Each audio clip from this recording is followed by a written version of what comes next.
Deflation is a general decline in prices for goods and services, typically associated with a contraction in the supply of money and credit in the economy. During deflation, the purchasing power of currency rises over time. This means that you can buy more goods or services tomorrow with the same amount of money you have today. Deflation can affect the prices of goods and services in different ways, depending on the cause and duration of deflation. One possible cause of deflation is a decrease in aggregate demand, which is the total demand for goods and services in the economy. This can happen due to various factors, such as lower consumer confidence, higher unemployment, lower income, or higher savings. When aggregate demand falls, producers have to lower their prices to sell their products, leading to deflation. Another possible cause of deflation is an increase in productivity and technological improvements, which can lower the cost of production and increase the supply of goods and services. This can happen due to various factors, such as innovation, competition, automation, or globalization. When productivity and technology improve, producers can offer more goods and services at lower prices, leading to deflation. Deflation can have both positive and negative effects on the economy and your hobby. On the positive side, deflation can increase your purchasing power and allow you to buy more goods and services with your money. This can benefit you if you have a fixed income or if you are a saver. Deflation can also encourage innovation and efficiency among producers, as they have to compete for customers by offering better quality and lower prices. On the negative side, deflation can discourage spending and investment, as people may expect prices to fall further in the future. This can reduce economic activity and growth, leading to lower income and higher unemployment. Deflation can also harm borrowers, who have to repay their debts in money that is worth more than the money they borrowed.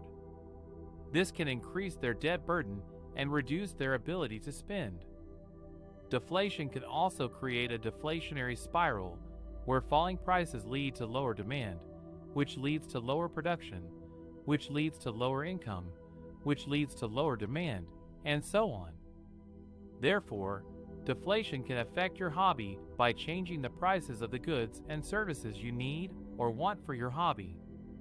Depending on the cause and duration of deflation, you may be able to buy more or less of these goods and services with your money. You may also have to adjust your spending and saving habits according to the economic conditions and expectations. Deflation can also affect your income and employment opportunities, which may affect your ability to pursue your hobby. If you are a hobbyist who loves to collect, create, or enjoy various items, you might be wondering how deflation affects your hobby. Deflation is when consumer and asset prices decrease over time, and purchasing power increases. This means you can buy more goods or services tomorrow with the same amount of money you have today. Sounds great, right? Well, not exactly.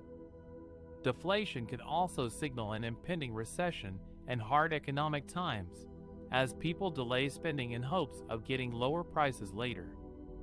This can lead to lower income for producers, higher unemployment, and higher interest rates. So how can you make the most of your hobby in a deflationary environment? One way is to look for wholesale deals for your hobby items.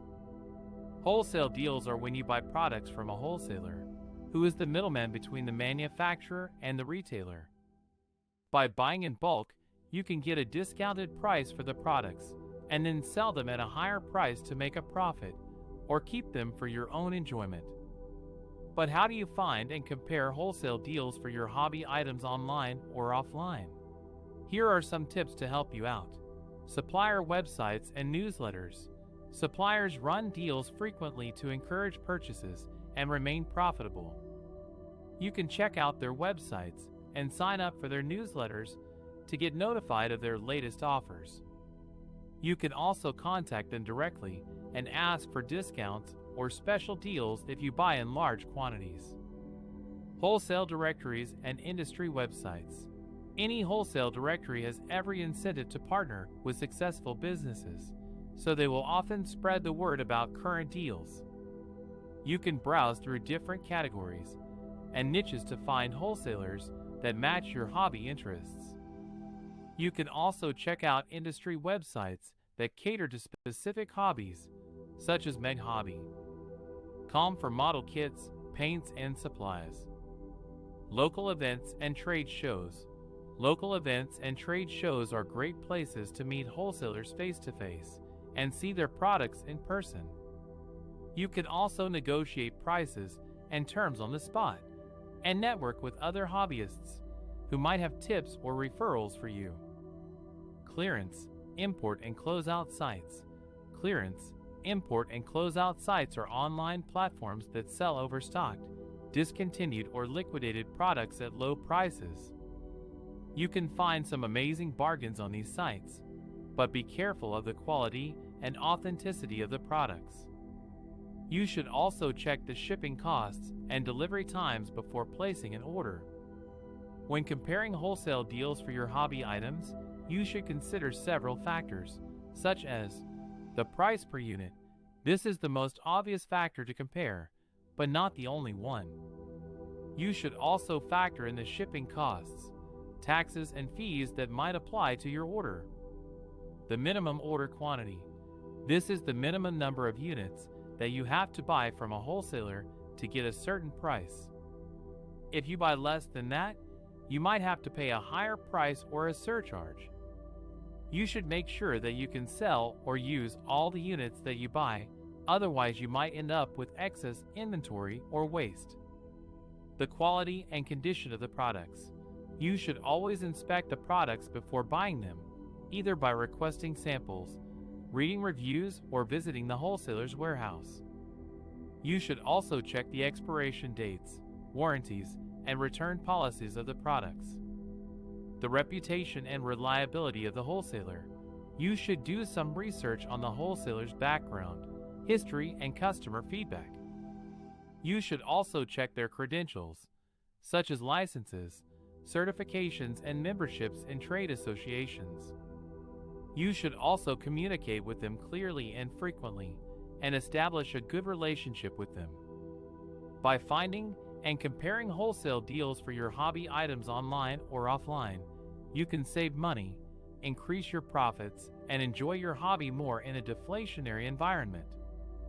Just remember to do your homework, shop around, and negotiate wisely. Buying in bulk can be a smart way to save money and stock up on the items you need for your hobby. But it also comes with some benefits and risks that you should be aware of before you make a big purchase. In this section, we will discuss the pros and cons of bulk buying and how to store and manage your inventory effectively. One of the main benefits of buying in bulk is that you can take advantage of lower prices per unit. This is especially true when there is deflation in the economy, which means that prices are falling over time.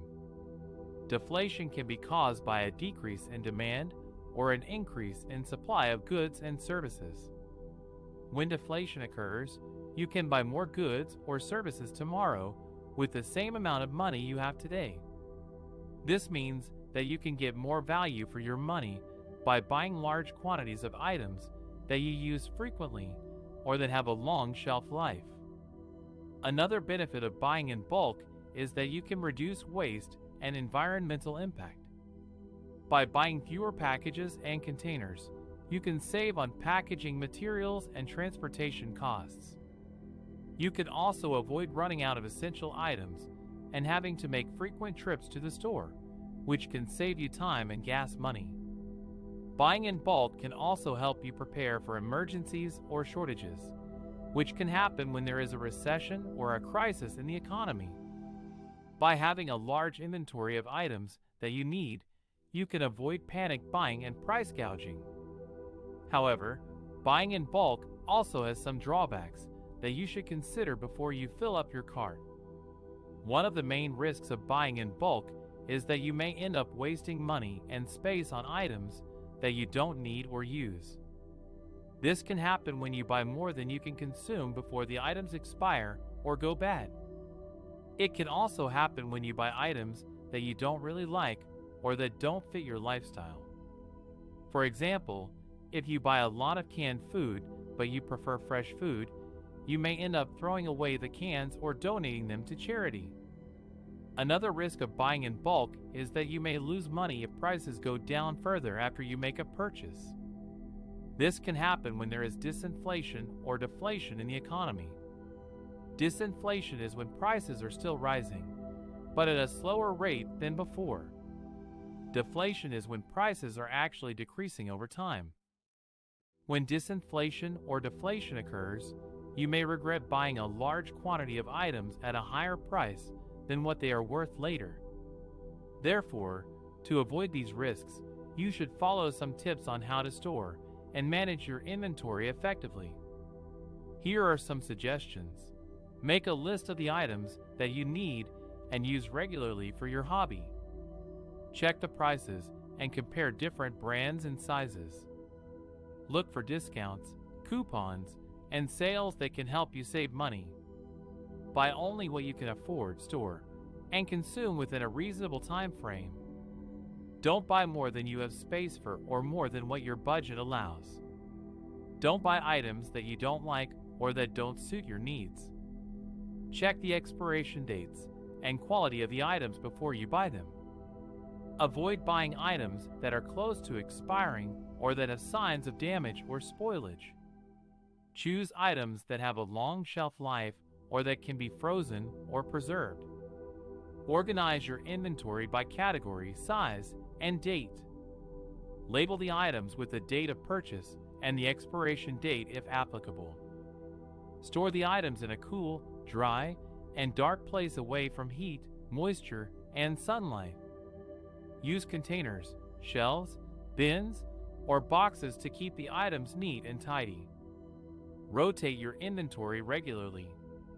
Use the first in first out FIFO method, which means that you use the oldest items first and the newest items last. This way, you can avoid wasting items that expire or go bad. Keep track of your inventory and update it periodically. Make a spreadsheet or use an app to record what you have, what you use, and what you need. This way, you can avoid overstocking or running out of items. Buying in bulk can be a great way to save money and enjoy your hobby more. But it also requires some planning and management to avoid wasting money and space on unnecessary or unwanted items. By following these tips, you can make smart decisions about when and how to buy in bulk and how to store and manage your inventory effectively.